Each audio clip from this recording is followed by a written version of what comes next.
کم کر دیا اور پی ڈی ایل بڑھا دیا کیونکہ G S T N F C میں جاتا ہے. آپ نے صوبوں کو پیسے نہیں دینے تھے, آپ نے وہاں پہ بھی ایک حربہ آزمایا.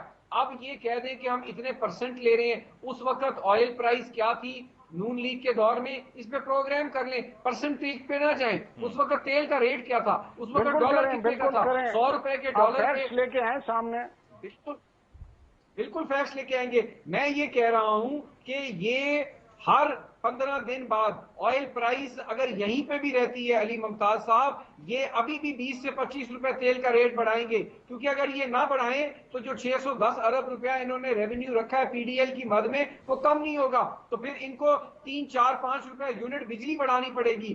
تو یہ دیکھیے, یہ قوم کو صحیح بتائیں گے نہیں بات, اور ویسے بھی ایماندار لوگ ہیں, سچ بولنا چاہیے, حقیقت بیان کرنی چاہیے. آپ سبسڈی دیں, یعنی آپ جو گنے کی مثال دے رہے ہیں, یعنی اگر ان پٹ کاسٹ مل کی مہنگی ہے, مان لیا اگر فارمر کو 4 پیسے 10 سال بعد انہوں نے دے دیے اضافہ, تو اس کا یہ مطلب ہے کہ آپ اینڈ کنزیومر جو تو پہلے ہی 55 سے 100 روپے کی چینی لے رہا ہے, اس کے اوپر آپ 15. چلیں حیدر زمان کوئی صاحب, بیفور وی کنکلوڈ یہ بتا دیں کہ آپ کی نظر میں what is the way forward. اگر یہ عالمی منڈی میں تیل مہنگا ہے تو کس طرح سے عوام کو دیتے ہوئے اس کے اوپر کسی طریقے سے کمی کو, قیمت کو کنٹرول کیا جا سکتا ہے؟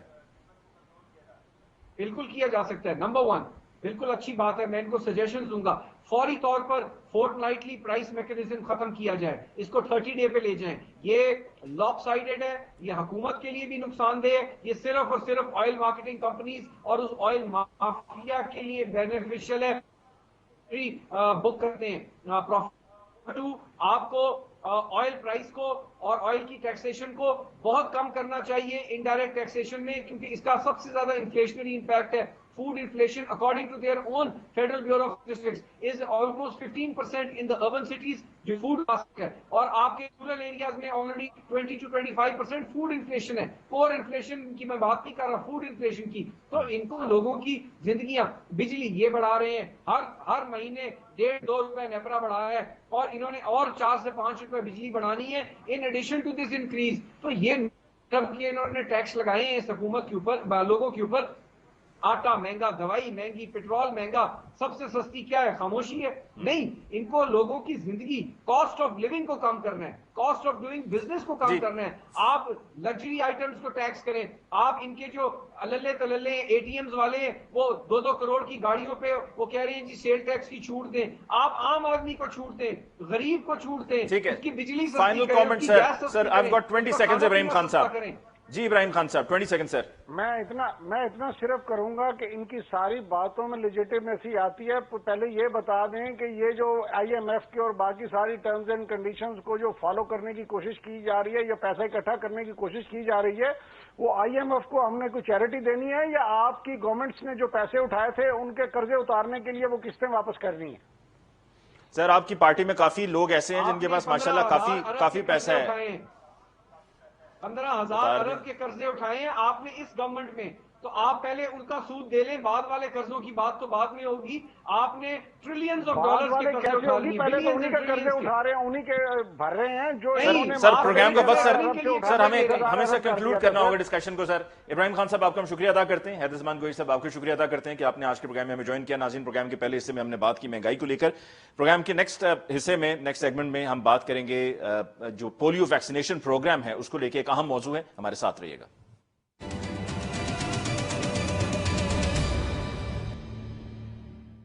ناظرین بریک کے بعد ایک دفعہ پھر آپ کو کہتے ہیں خوش آمدید. آج کے پروگرام میں اب ہم بات کرنے جا رہے ہیں پولیو ویکسینیشن کو لے کر. ایک اہم موضوع ہے اور پولیو کو یقیناً شکست دینا ہم سب کی اولین ترجیح ہونی چاہیے اور اس میں حکومت پاکستان کا ہمیں ساتھ دینا چاہیے. ڈسکشن میں جی ہمیں جوائن کیا پارلیمانی سیکرٹری برائے صحت نوشین حامد صاحب نے. ڈاکٹر صاحب آپ کو بہت بہت شکریہ کہ آپ نے ہمیں جوائن کیا. پولیو ایک, جیسا کہ میں نے کہا ہے کہ ایک بڑا اہم ایشو ہے اور ہمارا ملک اور افغانستان دو ہی ایسے ممالک ہیں جو ابھی بھی پولیو فری نہیں ہے. باقی تمام دنیا میں پولیو کا یہ جو ڈیزیز ہے, جو مرض ہے, اس سے نجات حاصل کی جا چکی ہے. ہمارے ہاں مزید اب گورنمنٹ کی طرف سے کیا کوششیں کی جا رہی ہیں؟ جب آپ کی حکومت قائم ہوئی تھی سن 2018 میں تو اس سے پہلے تعداد کافی حد تک کم ہو گئی تھی, پھر اس کے بعد ہم نے دیکھا کہ 2019 میں 20 میں 21 میں تعداد میں اضافہ ہوا ہے اور کیسز رپورٹ ہوئے ہیں. تو گورنمنٹ ابھی اپنی کوششوں میں کس موڑ پہ ہے پولیو کو شکست دیتے ہوئے؟ جی بسم اللہ الرحمن الرحیم. دیکھیں جی، یہ بالکل میں ایگری کروں گی کہ 2019 میں ہم نے اس میں ایک تھوڑا سا اضافہ دیکھا تھا، اور اس کی وجہ یہ کہ پولیو پروگرام جو ہے یہ لوکل انتظامیہ کے تھرو اس کو امپلیمنٹ کیا جاتا ہے. اور جب بھی کوئی گورنمنٹ چینج آتی ہے، ہم نے پاسٹ میں بھی پچھلے الیکشنز بھی جب ہوئے تھے 5 سال پہلے، اس میں بھی دیکھا تھا، تو لوکل انتظامیہ میں بہت بڑے پیمانے کے اوپر ٹرانسفر پوسٹنگ ہوتی ہیں، جس کی وجہ سے پروگرام ڈسٹرپٹ ہوتا ہے، اور وہ اس دفعہ بھی ہوا تھا، جس کی وجہ سے تھوڑا سا اضافہ ہمیں نظر آیا تھا. اس کے بعد وہ دوبارہ سے سارا پروگرام کو ری ویمپ کیا گیا، مگر پھر کووڈ-19 کی سچویشن آ گئی، اور پولیو کا سارا سٹاف جو تھا وہ کووڈ کے لیے ڈائیورٹ کر دیا گیا تھا، کہ وہی لوگ جو پولیو ڈراپس کے لیے نکلتے تھے اب ان کو ساروں کو کووڈ کی طرف ڈائیورٹ کر دی، کیونکہ وہ ایک بہت بڑی نیشنل ایمرجنسی تھی اور ایک پینڈیمک تھا. مگر جیسے ہی حالات تھوڑے سے قابو میں آئے تو اس کے بعد دوبارہ سے پولیو کی کیمپین جو ہے اس کو پورا ری ویمپ کیا گیا، اور جو ہم نے 2-3 جو میجر ہماری ڈرائیو تھی، وہ جو پولیو پلانے، قطرے پلانے والی، وہ 2 ہماری میجر نیشنل ڈرائیو جو تھیں وہ پوسٹ پون کرنی پڑی تھی. مگر اس کے بعد پھر جولائی سے لاسٹ ایئر ہم لوگوں نے وہ کیمپین دوبارہ شروع کی، اور میں سمجھتی ہوں کہ اس کے اندر بالکل ایک نئے طریقے سے، ایک نئی اپروچ کے ساتھ اس کو لیا گیا تھا، کیونکہ پہلے آج سے پہلے فوکس بیسکلی ہوتا تھا کہ پولیو ڈراپس پلانے پہ.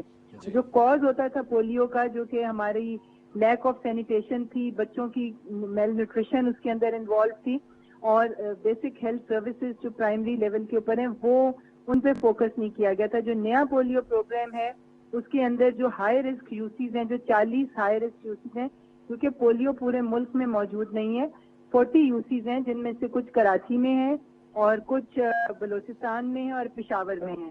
یہ 3 بلاکس ہیں جہاں پر اس وقت پولیو کانسنٹریٹڈ ہے، اور وہاں پر پھر یہ والی جو نئی اسٹریٹجی تھی وہ اپلائی کی جا رہی ہے، جس میں قطرے پلانے کے ساتھ ساتھ وہاں کی لوکل، کیونکہ یہ سیویج کے پانی میں جب یہ وائرس ہوتا ہے تو یہ پھر بچوں کو انفیکٹ کرتا ہے، وہ ڈرنکنگ واٹر کے ساتھ مکس ہو کے. تو ہم لوگوں نے اب سینیٹیشن کے اوپر، کلین ڈرنکنگ واٹر کے اوپر فوکس کیا ان یونین کاؤنسلز میں، وہاں پہ ان کے حالات بہتر کیے ہیں. تو آپ کے لیے اچھی خبر یہ ہے کہ اب یہ جو انوائرمنٹل سیمپلز ہیں، کیونکہ پاکستان میں بہت سی جگہیں ایسی ہیں جس کو مارک کیا گیا ہے، جہاں پہ پولیو وائرس کی موجودگی کے لیے ہر تھوڑے دنوں کے بعد ٹیسٹ کیا جاتا ہے، اور اس کو انوائرمنٹل سیمپل کہتے ہیں، سیویج کے پانی میں جو سیمپلز لے کے ٹیسٹ کرتے ہیں. تو الحمدللہ میجورٹی جو ہمارے انوائرمنٹل سیمپلز ہیں وہ نیگیٹو ہو گئے ہیں، جس سے یہ نظر آ رہا ہے کہ اب انشاءاللہ تعالی ہم پولیو کے خاتمے کے بہت ڈاکٹر صاحب ذرا یہ بھی بتائیے گا کہ کون سے ایسے علاقے ہیں جہاں پر، کیونکہ یہ بھی ایک پرابلم رہا ہے تھرو آؤٹ دی ایئرز کہ لوگ ریزسٹ کرتے تھے اور پولیو ٹیمز کو سیکیورٹی فراہم کرنی پڑتی تھی کہ جب وہ جاتے ہیں ویکسینیشن کے لیے تو ان کو آگے سے ریزسٹنس ملتی ہے اور پھر ان کی اپنی زندگی خطرے میں ہوتی ہے. تو کون سے ایسے علاقے ہیں جہاں پر ابھی بھی لوگ ریزسٹ کرتے ہیں؟ دیکھیے جی، یہ زیادہ ٹرائبل ایریاز ہیں، چونکہ وہاں پر تھوڑا سا اس کے بارے میں مسکنسیپشن بہت پھیلائی گئی تھی کہ شاید پولیو ویکسین جو ہے وہ پاپولیشن کو روکنے کا طریقہ ہے، پولیو قطرے پلائے جائیں گے تو شاید اس سے کسی قسم کا کوئی ایسی فیملی پلاننگ کا اثر آ جائے کہ آگے ان کی پاپولیشن انکریز نہ کر سکے. اس قسم کے مختلف، کچھ لوگوں نے کہا کہ جی یہ دشمن کا ایجنڈا ہے، دشمن جو ہے یہ اس طریقے سے ہمیں یہ ڈراپس چلا رہا ہے. تو وہ یہ کچھ ٹرائبل ایریاز تھے دور دراز کی، اور وہاں پر انہوں نے ریلیجس لیڈرز کو یوز کیا تھا. تو اب اس نئے جو ہمارا پروگرام ہے اس کے اندر ہم نے ریلیجس لیڈرز کو بھی آن بورڈ کیا ہے، اور اس وقت وہ بھی اس میں بڑا اہم کردار ادا کر رہے ہیں کہ وہ اپنے اپنے جو دور دراز کے علاقے ہیں وہاں پر وہ لوگ بھی اپنے خطبات میں اور جمعے کے خطبات میں انکلوڈ کرایا گیا، اور ان کے تھرو بھی یہ میسج لوگوں کو دیا جا رہا ہے کہ یہ بالکل اس قسم کا، اس میں کوئی مضر اثرات نہیں ہے، اور یہ صرف اور صرف ایک وائرس کو کنٹرول کرنے کے لیے. ڈاکٹر صاحب دوسری طرف ہم یہ بھی جانتے ہیں کہ جب آپ کی حکومت قائم ہوئی تو اس کے بعد آپ کو ڈینگی کا بھی پرابلم تھا، ایک ایسا ایشو تھا کہ جو ہم نے سن 2011 میں دیکھا تھا کہ ایک دم سے پیک کیا تھا، پھر اس کے بعد اس کو کنٹرول کیا گیا، پھر 2018 میں دوبارہ سے منظر عام پر آیا. تو اب یہی وہ ٹائم ہے آف دی ایئر کہ جب ڈینگی کو بھی ہمیں کاؤنٹر کرنے کے لیے ٹیمز کو اس طرف بھی لگانا پڑتا ہے. پھر کووڈ ویکسینیشن پہ بھی ہمارے ہیلتھ ورکرز وہاں پہ مصروف ہیں ویکسینیشن کے عمل میں. تو کیا یہ بھی ایک تھوڑی سی رکاوٹ ہے اور جو پیس ہے اس کو سلو کر رہی ہے ویکسینیشن کی، پولیو ویکسینیشن کی کیمپین کو؟ نہیں جی، اب تو میں سمجھتی ہوں کہ پولیو کی جو ویکسینیشن کیمپین ہے وہ فل بلاسٹ سے چل رہی ہے، اور وہ ہر سال جو ایک نیشنل کمپینز ہوتی ہیں جو کہ پورے ملک میں قطرے پلائے جاتے ہیں، اور کچھ کمپین سب نیشنل ہوتی ہیں جو کہ ان ایریاز میں فوکس کی جاتی ہیں جہاں پر پولیو کے کیسز موجود ہیں. اور اس میں ایک یہ کوئٹہ پشین بلاک ہے، کوئٹہ کا ایک بلاک ہے جو جس ایریا میں یہ ہے، کراچی کا ہے، اور یہ ایک خیبر کا ہے جی، کے پی کے کا جی. تو یہ جگہوں پہ زیادہ فوکس ہے، باقی شہروں میں اور الحمدللہ باقی جگہوں پہ اب پولیو. پنجاب کی کیا صورتحال ہے ڈاکٹر صاحب؟ جی پنجاب میں اکا دکا کیسز جو ہیں وہ نظر آئے تھے، مگر اب میں سمجھتی ہوں کہ سچویشن بہت بہتر ہے اور ابھی کوئی اتنے فریش کیسز جو ہیں وہ رپورٹ نہیں ہو رہے تھے. ٹھیک. اور دوسرا یہ بتائیے گا کہ کتنی عمر کے بچوں کو یہ ویکسینیشن دیتے رہنا چاہیے؟ کیونکہ کچھ والدین کے بارے میں کے ذہن میں یہ بھی ہے کہ جی ایک دفعہ دے دیا، 2 دفعہ دے دیا کافی ہے.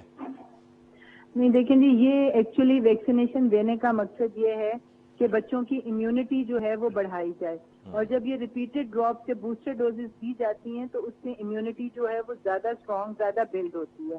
اور ابھی تک جو کیسز ہمارے سامنے آئے ہیں ان میں سے میجورٹی کیسز ان بچوں کے ہیں جن کو یا تو بالکل سرے سے ویکسینیشن یہ پولیو ڈراپس ملے ہی نہیں، یا اگر ملے ہیں تو ان کو انکمپلیٹ کورس کرایا گیا ہے کہ اگر ایک ڈوز دے دی تو اس کے بعد فالو اپ نہیں کیا.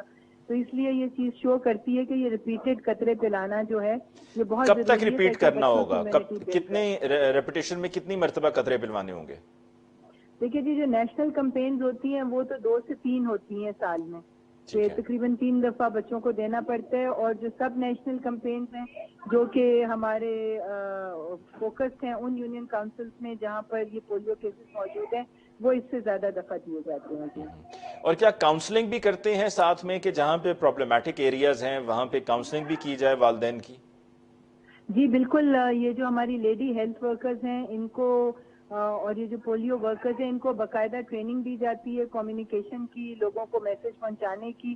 اور یہ بالکل وہاں پر جب جاتی ہیں گھروں میں تو یہ لوگوں کو وہ بھی کرتے ہیں، اس کے بارے میں کاؤنسلنگ بھی کرتے ہیں، گائیڈ بھی کرتے ہیں، اس کی افادیت بھی بتاتے ہیں. ٹھیک ہے. آخری سوال آپ سے ڈاکٹر صاحبہ، مشکل ہے بتانا لیکن پھر بھی کیا آپ کے ذہن میں ہے کہ ہمیں کتنا وقت مزید چاہیے؟ کب وہ وقت آئے گا کہ جب ہم یہ کہہ سکیں کہ ہم ہم نے پولیو کو شکست دے دی ہے and we are a polio free state?